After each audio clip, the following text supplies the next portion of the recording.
Russia the largest country of the world. दोस्तों, क्या आप जानते हैं कि वर्ल्ड की लार्जेस्ट कंट्री का सरफेस एरिया प्लूटो जितना है, और रसिया का land mass 3 continent Europe, Antarctica, Australia से बड़ा है। वैसे तो रसिया एथनिक रीजन के कारण यूरोपियन कंट्री माना जाता है, लेकिन रसिया का यूराल माउंटेन, एशियन रसिया, यूरोपियन पार्ट का बॉर्डर, लेकिन रसिया की 75% यूरोपियन साइड में रहती है। साथ ही रसिया का ईस्टर्न कोस्ट यूएसए की कैपिटल वाशिंगटन से ज़्यादा पास है एज कम्पेयर टू मॉस्को।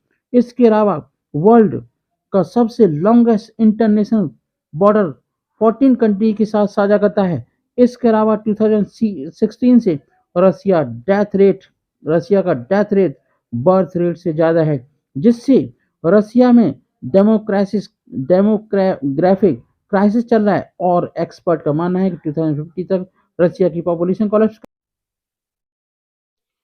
दोस्तों, चाइना आज एक्सटेंसिव लेवल पे डैम्स बना रहा है, जो भारत के लिए बिल्कुल भी अच्छा नहीं है। 2016 में पब्लिश एक रिपोर्ट में पता चला है कि चाइना के पास 87,000 से भी ज़्यादा डैम्स हैं। चाइना इन डैम्स की मदद से लाखों लीटर पानी स्टोर कर लेता है, जिससे हाइड्रो इलेक्ट्रिसिटी प्रोड्यूस कर सके, और साथ ही वह अपने पड़ोसी देश जैसे म्यांमार, वियतनाम, लाओस, थाईलैंड और खासतौर पर इंडिया में जाने वाले पानी को कंट्रोल करता है। इससे इन देशों में सूखा और बाढ़ का डर बना रहता है। Brahmaputra river, Kosi river, Indus river का ओरिजिन चाइना के ऑटोनोमस तिब्बत से होता है। चाइना इसका फायदा उठाया है, जिससे जैसा कि 2017 में डोकलाम क्राइसिस के बाद चाइना ने अपना हाइड्रोलॉजिकल डाटा इंडिया के साथ शेयर करने से मना किया, और चाइना ने लाखों लीटर पानी छोड़ दिया, जिससे आसाम में ब्रह्मपुत्र में रिवर में बाढ़ आ गई। दोस्तों, कभी आपने सोचा है ईस्ट में होते हुए भी बंगाल के आगे बेस्ट क्यों लगाया जाता है? इसे हमें समझने के लिए इतिहास के पन्ने पलटने होंगे। 1947 में पार्टीशन के समय बंगाल को धर्म के आधार पर दो पार्ट में बांट दिया गया। हिंदू मेजोरिटी के लिए वेस्ट बंगाल तथा मुस्लिम मेजोरिटी के लिए ईस्ट बंगाल। ईस्ट बंगाल पाकिस्तान बन गया। बाद में 1947 में बने ईस्ट पाकिस्तान को 1971 में भारत पाकिस्तान की युद्ध के बाद ईस्ट पाकिस्तान बन गया बांग्लादेश। वेस्ट बंगाल का जो शहर है कोलकाता, उसे जॉर्ज 5 ने कोलकाता से दिल्ली कैपिटल को शिफ्ट कर दिया।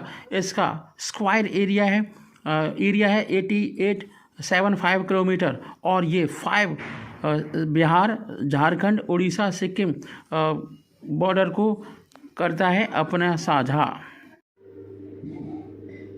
डोमिनेंस ऑफ पैसिफिक ओशियन, हवाई यूज का मोस्ट इम्पोर्टेंट पोजीशन है। यूएस की इंडो पैसिफिक कमांड लोकेटेड है, और जैसे जैसे यूएस से ताइवान को लेकर चाइना के बीच टेंशन, वैसे वैसे हवाई यूएस के लिए, यूनाइटेड स्टेट ऑफ अमेरिका के लिए आटमोस्ट इम्पोर्टेंट होता जा रहा है। जियो स्ट्रेटिकली अभी तक हवाई और ग्वाम जैसे मिलिट्री बेस की मदद से अपने अलायंस की डोमिनेंस उसने हासिल किया। जैसे ऑस्ट्रेलिया, चाइना की पैसिफिक आइलैंड को लेकर के दिलचस्पी और डोमिनेंस बढ़ती जा रही है, क्योंकि यूएस की इस डोमिनेंस को थ्रेटन कर सकता है। आजकल चाइना किरबाती की टॉक में है, और किरबाती चाइना के साथ डिफेंस पैक्ट साइन करता है तो चाइना पैसिफिक में एक और मिलिट्री बेस बना लेगा, और किरबाती आइलैंड हवा।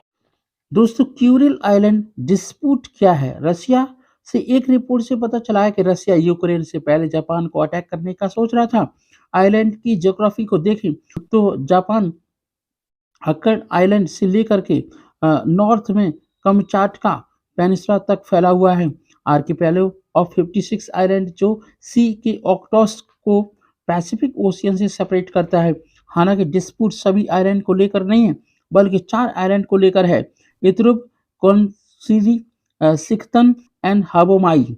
इन आइलैंड में डिस्प्यूट का लंबा इतिहास रहा है।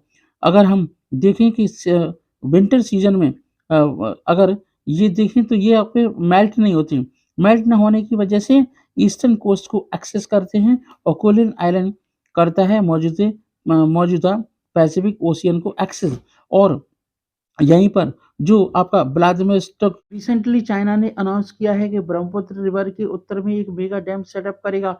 ये रिवर इंडिया के वाटर सिक्योरिटी के लिए अटमोस्ट इम्पोर्टेंट है। तिब्बत में एयर रिवर अलंग तसांग को कही जाने वाली रिवर इंडिया की फ्रेश वाटर का 30%, इंडिया की हाइड्रोइलेक्ट्रिक पावर का 40%। ये हिमालय के ईस्टर्न नमचा बरवा पीक से के पास से होती हुई टर्न करती है। इसी को ब्रह्मपुत्र का इंडियन ट्रेड बेल्ट भी कहा जाता है। चाइना 50 मीटर हाई और 60 मेगावाट का डैम क्रिएट करने की कोशिश कर रहा है, जो 3 जॉर्ज डैम से काफ़ी बड़ा होगा। और यहाँ पर ब्रह्मपुत्र में जंगमू डैम की ऑपरेशनलाइज कर चुका है। दोस्तों, ब्रह्मपुत्र में इतना बड़ा डैम क्रिएट करने का मतलब इंडिया में फ्लड कंट्रोल करना है, और इसलिए इंडिया इसे काउंटर करने के लिए इसी क्षेत्र में 10 गीगावाट का डैम बनाने की अनाउंसमेंट कर चुका है।